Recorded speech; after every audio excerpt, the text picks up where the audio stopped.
Bonjour chères auditrices, chers auditeurs, bienvenue pour ce nouvel épisode de L'humain derrière l'étiquette. Aujourd'hui, je suis avec Amélie. Bonjour Amélie. Bonjour Sidonie. Comment vas-tu ? Bah écoute, ça va. Un petit peu stressée, mais bon, c'est normal. Ça va bien se passer. Ouais.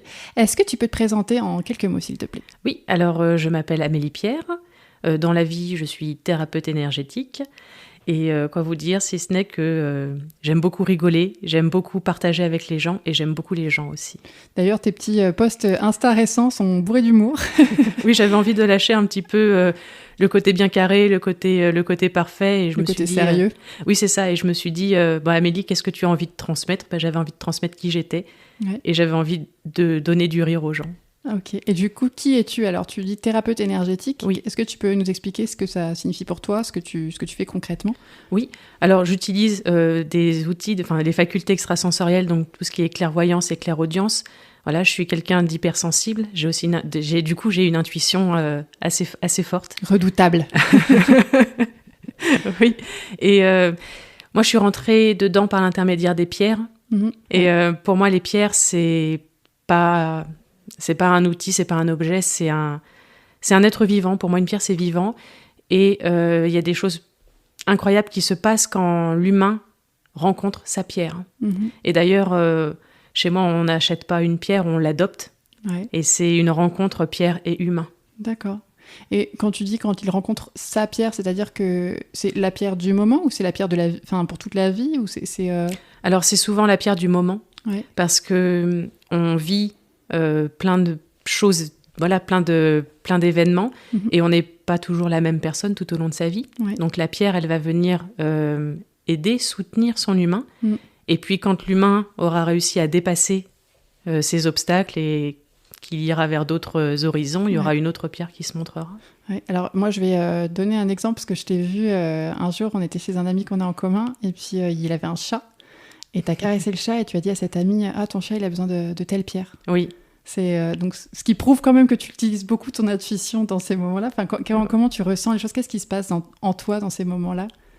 C'est difficile à expliquer. J'ai des couleurs qui apparaissent. Ouais.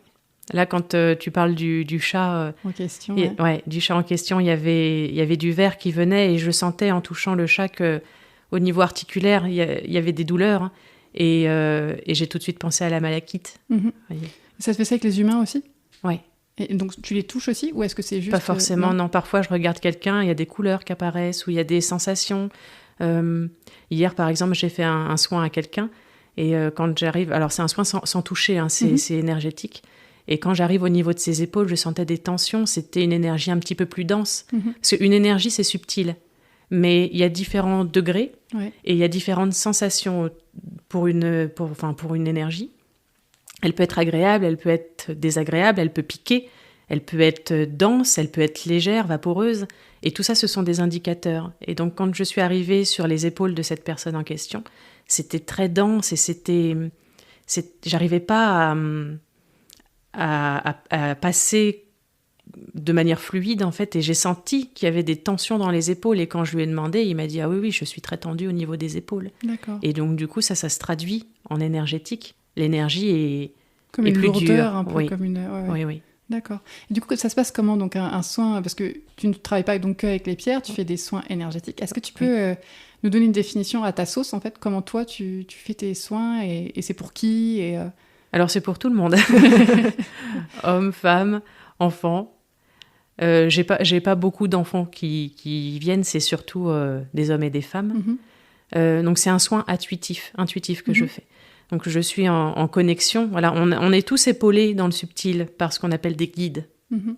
On a des guides de guérison. Et du coup, moi, comment je pourrais dire ? Tu te connectes à ce guide. Je me connecte à ce guide. Donc le guide de la personne. Le guide de la personne, et aussi je demande des petits coups de main en fonction. D'accord. Dans l'univers spirituel. Mm. Et je vais faire un scan avec mes mains quand je vais passer. Je touche pas la personne, hein. C'est vraiment sur ses corps subtils. Et je vais avoir des informations, que ce soit en clairvoyance, donc je vais voir, ça peut être des infos sur une vie antérieure, ça peut être un gros zoom sur un organe en question. C'est arrivé que je travaille sur une douleur au niveau physique, et en fait, quand je me suis connectée, Je vais vous donner un exemple. Par exemple, il y a souvent des femmes qui viennent me voir, soit parce qu'elles ont des règles douloureuses, elles ont eu des accouchements difficiles, perte d'un enfant. Parfois, il y a eu des abus sexuels. Donc, parfois, voilà, c'est assez lourd comme Intense, sujet. ouais. Et une fois, donc, je me connecte à la matrice de la personne. Et en fait, c'était tout rouge, c'était abîmé. Et j'avais l'image qu'on m'envoyait, c'était un coup de bélier pour vous défoncer les portes. Ah, oui. Voyez. Et en fait, c'était vraiment à vif. Donc, on a travaillé déjà sur des mémoires. Et, Donc, quand tu dis qu'on travaille sur des mémoires, c'est-à-dire que c'est pas quelque chose qui s'était passé dans sa vie à elle. Alors, si. Si, quand même. Mais quand il se passe des choses dans ta vie, ton corps garde en mémoire. Okay. Tes cellules sont engrammées. Déjà, tes cellules portent ce que tu as vécu dans des vies antérieures, mais portent aussi ce que tu vis dans cette vie. Même si toi, t'es passé à autre chose, entre guillemets, ton corps, lui, il a emmagasiné ça comme information. Donc l'idée, c'est déjà d'aller voir pour assainir, entre guillemets, pour nettoyer, et puis entendre aussi ce que l'organe a à dire, parce que l'organe parle. Et du coup, après, on avance petit à petit comme ça. Surtout que la personne en question voulait avoir un enfant. D'accord. Et ça pouvait bloquer, en fait. Ça pouvait bloquer, oui. Ouais. Et je me souviens d'un autre soin que j'avais eu à faire, une femme qui avait une maladie auto-immune et qui avait eu un nombre incalculable de fausses couches parce qu'en fait, dans sa maladie, le corps prenait comme une menace dès qu'il y avait un corps étranger. Donc en fait, le corps attaquait ces cellules-là. Et donc du coup, elle voulait avoir des enfants, mais elle commençait à faire son deuil que ça ne serait pas possible. Mais si son cerveau, à elle, l'avait intégré ça, son corps ne l'avait pas intégré. D'accord. Donc en fait, sa matrice, quand je me suis connectée à elle, elle comprenait pas. Elle attendait de recevoir un enfant. D'accord. Alors que ça allait pas être possible. Et la matrice était cristallisée. Ça faisait comme un fossile. Donc il a fallu déjà enlever ce fossile-là, parler à la matrice et puis lui donner de nouvelles informations. Pour qu'en fait, cette personne puisse faire son deuil derrière. Oui, et que la matrice en question, l'organe, puisse aussi faire son deuil et qu'il comprenne.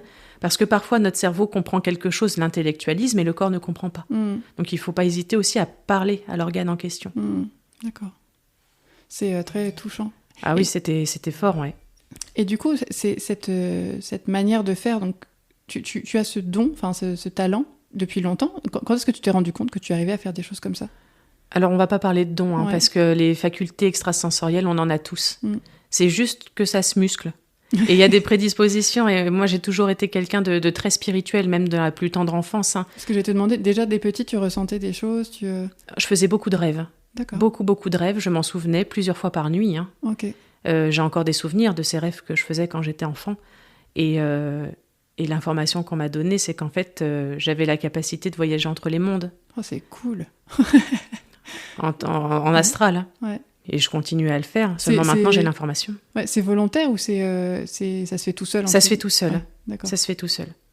Et qu'est-ce que tu as vu ? Raconte. Après, c'est des choses quand j'étais enfant, jeune ado. Et je voyais beaucoup de différentes planètes, par exemple. Oh, c'est cool. Tu as rencontré d'autres êtres ? Oui. Ouais. J'ai assisté à des guerres entre ces peuples-là, à des exterminations. C'était pas très joyeux. Ouais, c'était pas des images de naissance ou de trucs... Non, c'était pas très joyeux. Okay. Et c'était souvent ces différents peuples-là. D'accord. Ouais. Et c'est des peuples que tu revois ou tu les vois juste une fois et après... Ça dépend. Ok. C'est pas... Il y a des choses qui sont parfois récurrentes, mais c'est pas forcément les mêmes peuples. D'accord. Cela dit, maintenant, c'est plus trop le cas. Ouais. Maintenant, dans ma vie d'adulte, c'est d'autres choses. Par exemple, je rêve que je fais des soins à des personnes. D'accord. Et tu penses qu'il se passe réellement un soin ? Oui. Ouais. Alors c'est étonnant, mais on dit que le cerveau peut pas inventer des nouveaux visages. C'est forcément des gens qu'il a croisés. Et dans mes rêves, entre guillemets, il y a énormément de monde. Il y a des centaines de personnes, voire des milliers. Dont tu ne te souviens pas ? Ah bah non. Ouais, okay. Non. Et ce qui est drôle, c'est que dans la vie, je suis pas très physionomiste en plus. Ouais. Je confonds facilement les visages. Ouais. Et ça peut être, oui, c'est des missions qu'on me demande de faire. Là, il n'y a pas longtemps, j'ai rêvé d'une personne et je lui faisais un soin. Et t'es pas fatiguée le matin, du coup ? Si. Ouais. Si, parce que ça demande de l'énergie et la conscience demande de l'énergie. Ouais. Donc, si tu fais ta double journée dans la nuit puis que tu te réveilles le matin, oui, t'es fatigué. Ouais. Oui. Et tu fais comment, toi? Est-ce que tu as des routines, justement, pour te protéger, pour te défatiguer, entre guillemets, pour te reprendre ton énergie? Tu fais des siestes, peut-être? Alors moi, j'ai besoin que ça aille doucement. Ouais. Quand il y a trop d'activités autour, il y a trop d'informations, ça me pose souci. J'ai besoin de silence. Et j'ai besoin de moments où je suis vraiment seule, dans le silence. Ouais. Et tu as toujours été comme ça aussi? Oui. Et quand tu étais petite et que tu voyais ces choses et que déjà, j'imagine, tu étais différente, en fait, de ceux qui étaient autour de toi, ton entourage réagissait comment? Tu leur en as parlé? Je racontais pas mes rêves dans le détail, Non. mais j'ai toujours été une enfant sensible. Ouais. Dans sa tête, beaucoup dans son monde. Ouais. Et tu avais des visions déjà? T'avais tu faisais des soins déjà? Ou est-ce que c'est venu après? Alors, un enfant ferme quand il a 7 ans, les facultés extrasensorielles. D'accord. Soit il garde, soit il coupe. Et souvent, un enfant coupe. Ok. Parce que l'environnement, parce que... voilà. Donc, il y a des choses, oui, qu'on voit quand on est enfant, et puis avec le temps, on... Toi aussi, t'avais coupé, du coup? Oui, j'ai coupé, ouais. J'ai coupé, mais je me souviens d'un épisode, et je pense que c'est ce jour-là que j'ai coupé. Je regardais dans le trou des serrures des magasins pour voir ce qu'il y avait derrière. Dis en donc. fait, ça me faisait rire. Je me suis dit, oh là là. Et un jour, j'étais dans un magasin, porte fermée, et c'était toujours le même magasin parce que on y allait souvent et la personne, je l'aimais bien. Alors oui, les trous de serrure, c'était dans ce magasin-là, c'était pas tous les magasins. Après, tout ce que tu veux, ton temps libre. Non, mais je tiens à préciser à nos auditeurs que je ne regarde plus dans les trous de serrure. Et ce jour-là, comme quand on y allait, je regarde dans le trou de serrure. Il fait noir derrière. Et là, je vois un œil. Et j'ai tellement eu peur. Et je pense que c'est ce jour-là que j'ai... Parce qu'il n'y avait rien derrière la porte. Ah oui, c'était un œil dans le subtil, quoi. Oui, mais ça, l'enfant ne le sait pas. Ouais. J'ai vu un œil comme je vois tes yeux, là. En gros plan, avec le battement de cils. Oh, qu'est-ce que j'ai eu peur. D'accord.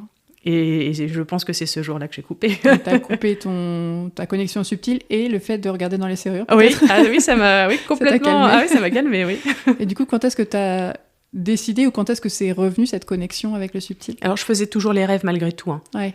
Mais c'est juste... Coupé, totalement. Non, c'était pas coupé totalement, mais par exemple, je ne sais pas, c'est peut-être un défunt que j'avais vu derrière la serrure. Je ne sais pas. Les défunts, aujourd'hui, je les vois pas et je ne veux pas les voir. Ouais. Je veux pas les voir, c'est pas là qu'on m'attend. D'accord. Tu vois. Ouais. Donc du coup, tu faisais ces rêves. Donc là, tu étais jeune ado. T'as fait des rêves, etc. Enfant aussi. Enfant, ouais. Et après, donc ça a continué comme ça. Enfin, ta scolarité, ça se passait comment, du coup? Un peu différente, dans le sens où quand t'as beaucoup de sensibilité, ça doit être compliqué. Tu prends beaucoup les choses à cœur et ça te marginalise un petit peu. Ouais, j'imagine. Donc, oui. Ouais, je me souviens d'une fois, j'étais à l'école primaire, on était partis en classe de neige. Et en fait, moi, j'ai toujours eu cette intime conviction, et aujourd'hui, oui, parce que, voilà, mais enfant, que tout a une vibration et que tu peux communiquer avec tout. Et en classe de neige, il y avait eu une panne au niveau des tire-fesses. D'accord. Et moi, j'étais convaincue que si on envoyait des bonnes énergies, ça allait débloquer la chose. Okay. Donc, j'ai commencé à le dire à mes camarades. J'en ai plus jamais parlé. D'accord. Ouais, ça a été mal reçu, quoi. Très mal reçu. Ouais. Et pour moi, ça semblait d'une évidence. Et du coup, ton travail de thérapeute, tu fais ça depuis combien de temps, là? Je fais ça depuis 6 ans. 6 ans. Et tu faisais quoi avant? Eh bien, avant, je travaillais, on va dire, dans la com et l'édition. D'accord. Je suis très sensible aux mots. Ouais. Je trouve que c'est d'une grande poésie. Et quand je parle à quelqu'un ou quand je fais... J'aime beaucoup les jeux de mots. Ça, c'est quelque chose qui me... Un bon jeu de mots, je trouve que c'est formidable. Et d'ailleurs, un petit jeu de mots de thérapeute qui aime les pierres, c'est que bien mal acquite ne profite jamais. Je l'aime beaucoup, celle-ci. C'est très mignon. Et du coup, quand je parle aux gens, c'est comme une partition de musique qui apparaît dans ma tête, avec toute une sélection de mots, et pour un même emplacement, va y avoir différents types de mots à choisir. Pour moi, faire des jeux de mots, c'est facile, parce que je vois les différentes possibilités tout de suite sur ma partition. D'accord. Ok. Donc tu étais dans l'édition, enfin tu faisais... Ouais, je relisais les articles. D'accord. Et j'en produisais aussi. D'accord. Ouais. Et qu'est-ce qui a fait qu'un jour tu t'es dit j'arrête et je deviens thérapeute? Alors je me suis pas dit ça comme ça. Donc, la communication, c'est un univers un peu particulier. Hein. Et à un moment, je me suis dit, j'ai envie de faire autre chose. J'ai envie de faire quelque chose de manuel. Ouais. J'ai envie de me connecter à autre chose. Parce que c'était pas que les mots, hein, c'était des choses voilà, sur des sujets un peu plus factuels qui certains me dérangeaient. Et je me suis dit, non, là, je perds mon temps, c'est plus moi, ça ne résonne plus, en fait. Parce que c'était pas des articles que tu choisissais, c'est ça que tu veux Pas dire? forcément, non. Ouais, okay. Ni même des sujets que je choisissais. Et ça me posait problème. Et j'avais besoin de faire autre chose. Je suis partie 1 an en Nouvelle-Zélande. Ok. Avec mon sac à dos. J'ai fait les 2 îles. Ok, c'était joli. Ah là là, c'est le voyage de ma vie, c'est magnifique. Ouais, franchement, j'encourage les gens à y aller. C'est les plus belles choses que j'ai vues. Ouais. Ouais. Et ça m'a changé, ça m'a transformée. Disons que je suis partie en voulant, en étant à la recherche de quelque chose, et je suis revenue complète. Ok. Et je pense que j'ai eu plusieurs vies là-bas et que j'avais des mémoires à récupérer. Ok. Ouais. Et qu'est-ce qui a changé entre la Amélie avant Nouvelle-Zélande et après Nouvelle-Zélande, du coup, cette complétude, je sais pas comment on dit. Une Amélie beaucoup plus connectée. Ouais. Connectée, vraiment, ouais. J'avais emmené quelques pierres, parce que j'étais tombée dans les pierres juste avant de partir. D'accord. Juste avant, tu as commencé à t'intéresser. Quelques mois avant, okay. 6 mois avant. Ok. Et donc j'en avais emmené tout ça. Et en fait, la connexion à la nature là-bas est tellement forte. J'ai renvoyé toutes mes pierres en France. Ok. J'en avais pas besoin. C'était tellement riche. Et quand je suis revenue, j'ai changé de région. Ouais. Et puis j'ai changé de filière. En fait, t'avais envie d'être alignée, quoi. Ouais.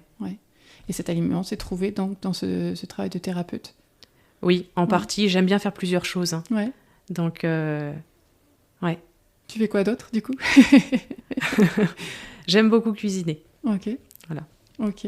Est-ce que ton côté, parce que souvent les gens très sensibles sont très créatifs aussi. Oui. Donc j'imagine qu'en cuisine, tu es très créative aussi. Oui. Est-ce qu'il y a d'autres choses que tu fais dans la créativité? De la peinture, je sais pas, de la danse? Non, j'écris. T'écris? Ouais, T'écris quoi? Un livre? Non, mais j'y pense. Ok. J'aime bien créer des visuels, tu vois, là, je te disais tout à l'heure en off que je refaisais toute ma com, tous mes visuels, je passe du temps à le faire, mais j'ai envie de quelque chose de léger, j'ai envie que ce soit joli. C'est important pour moi, la beauté. Ouais. Le côté esthétique. Comment tu définirais la beauté, justement? C'est quelque chose qui te fait vibrer. C'est quelque chose, tu vois, quand tu viens devant, tu t'arrêtes et t'as juste envie de regarder. Et t'as le ventre et t'as le cœur qui vibre parce que tu te dis « waouh ». Ok. Et cet état-là, tu l'as pour plein de choses. Tu l'as pour la peinture, tu l'as pour une phrase que t'entends, tu l'as pour des images, tu l'as même pour des énergies, parce que tu as des personnes qui ont une énergie qui est tellement agréable et tu te dis waouh. Et ça fait aussi partie de la beauté. C'est cette chose qui te permet de t'arrêter et juste un instant et juste de te connecter à ça et il n'y a rien y a rien qui parle, tu vois, à l'intérieur. C'est juste le calme et c'est juste waouh. Cette connexion à la beauté, au beau, au moment présent, tout ça, c'est quelque chose que tu utilises dans tes thérapies? Oui, ça m'accompagne, puisque c'est aussi... j'allais dire, c'est ce que je dégage, c'est-à-dire que c'est ce que je recherche, et ça fait partie aussi de l'authenticité. Et ça se diffuse, de toute façon. Ce qui est important, c'est de... Ce que j'allais dire pour les gens qui ont envie de tester un soin, une thérapie, quoi que ce soit, ce qui compte vraiment, c'est comment ils se sentent avec la personne. Parce que si la discipline intéresse, mais que ça passe pas avec le praticien, mon conseil, c'est d'aller voir un autre praticien qui fait autre chose. Parce qu'un soin, on s'en rend pas compte, c'est intrusif. C'est pas parce qu'on voit pas les choses. Oui, c'est pas parce que tu touches pas. C'est ça. Ouais. Et il y a plein d'informations qu'on peut avoir et il faut pas faire non plus n'importe quoi. Et c'est important d'avoir confiance en la personne. Et cette confiance-là, tu l'as quand tu vois la personne en face, ou tu regardes des vidéos, ou tu entends, il y a quelque chose qui te dit ça c'est authentique. Ouais, et ça me parle. Okay. Mais quand il y a quelque chose d'authentique et quelque chose qui te parle, tu le sens dans ton cœur que c'est pas juste des mots qui défilent et hop, tu passes à autre chose. C'est que ça rentre vraiment à l'intérieur de toi et tu te dis waouh, oui, là ça me parle, là c'est vrai, ou j'ai des frissons. Moi souvent quand il y a des gens qui me parlent avec authenticité, avec vérité, j'ai des frissons partout. Ouais. Alors quelqu'un qui va tenir un discours qui sur le papier est très joli, très correct, etc., Mais si tu sens que c'est creux, c'est parce qu'il n'y a rien qui se passe. Et on n'est pas vraiment dans l'authenticité d'être. Ouais. L'authenticité, c'est aussi une beauté. C'est ça que tu es en train de dire, en fait. Ouais. Ça t'émeut autant. Oui. Oui, parce que c'est ce que tu ressens dans toutes tes cellules et c'est ce qui fait que ça vibre et c'est ce qui fait que tu as envie de te lier avec une personne, que tu as envie de faire un soin, que tu as envie de connaître la personne. Ouais. Okay. Et c'est vraiment ça, moi, mon conseil pour les gens, c'est vraiment de se laisser guider par le cœur. T'as envie d'y aller, t'y vas, t'as pas envie, t'y vas pas. Même si ta tête te dit vas-y et que ton cœur te dit non, c'est ton cœur qu'il faut suivre parce que ta tête, elle te piège. Ton cœur, lui, il te piégera pas. Ouais. Parce que c'est toutes tes cellules qui vibrent. Et du coup, de manière alors plus concrète, pour venir te voir, est-ce qu'on vient parce qu'on a mal quelque part ou parce qu'on veut, je sais pas, on a envie d'aller mieux pour une raison? Qui vient te voir? Qui peut venir te voir? Alors, qui peut venir me voir À part, donc, on retient ton conseil. Il faut déjà qu'on se sente en confiance, qu'on se sente attiré. Ça, d'accord. Si ce podcast vous plaît, n'hésitez pas. C'est ça. Et au-delà de ça, qu'est-ce qui fait qu'on peut venir te voir? Alors, parfois, on est bloqué dans sa vie. Parce que je travaille beaucoup sur la libération émotionnelle. Donc, on va aller enlever les charges de tout ça. On va essayer de comprendre. Donc, les gens qui ont envie d'avancer, qui ont envie de se libérer, qui sont aussi sur... Enfin, et où, ça dépend, qui sont davantage dans une démarche spirituelle et qui veulent s'alléger, ces gens-là peuvent venir, des gens qui ont mal quelque part. Ou... En fait, c'est vraiment ouvert. Ouais. En fait, dès qu'il y a quelque chose qui est dysfonctionnel, entre guillemets, ou qui est bloquant, on peut venir te voir. Ouais. Ok. Ouais. Et tu es donc près de Caen? Oui, c'est ça. Alors moi, je fais principalement des soins à distance. Ok. Après, si on veut un soin en physique... De toute façon, oui, on me contacte et on me le dit. Ouais. Mais c'est davantage de la distance que je fais parce que j'ai des personnes parfois d'autres pays ou parfois du sud de la France ou un peu partout, en fait. Ton dernier stage, tu avais des Belges qui étaient venus. Oui, j'ai eu 3/4 de Belges à mon stage. Ouais. Des gens qui sont venus de Belgique pour venir dans ton stage, quand même. C'est super. Et ils sont repartis ravis. Ils étaient contents d'avoir fait le trajet. Ok, super. Donc oui, tout le monde peut venir. Ouais. Ok, très bien. Et je tiens à dire, excuse-moi, je te coupe, mais... le soin à distance, c'est exactement la même chose qu'un soin en présentiel, puisque l'énergie va là où on l'envoie. Pour avoir reçu un soin, enfin même plusieurs à distance, ou en avoir fait, je vous garantis que c'est exactement la même chose. Et voilà, après, si la personne préfère quand même du physique, qu'elle me le dise. De toute façon, voilà, rien n'est figé. Et moi, ce que je veux, c'est que les gens se sentent bien et que se sentent à l'aise et dans un cadre sécurisant. Donc, il ne faut pas hésiter à demander. Effectivement, oui, j'ai rencontré plusieurs énergéticiens, plusieurs personnes qui travaillaient avec les énergies, en tout cas, qui disaient que c'est même des fois plus facile à distance, parce que pour des raisons... alors, il y en a une qui m'avait dit pour des raisons même physiques, c'est-à-dire qu'une photo, c'est plus petit, et du coup, les énergies à travailler autour, c'était plus facile, en fait. Après, ça dépend peut-être comment on fait les choses, mais ça lui évitait de se balader de droite à gauche, quoi. Oui, je comprends, ouais.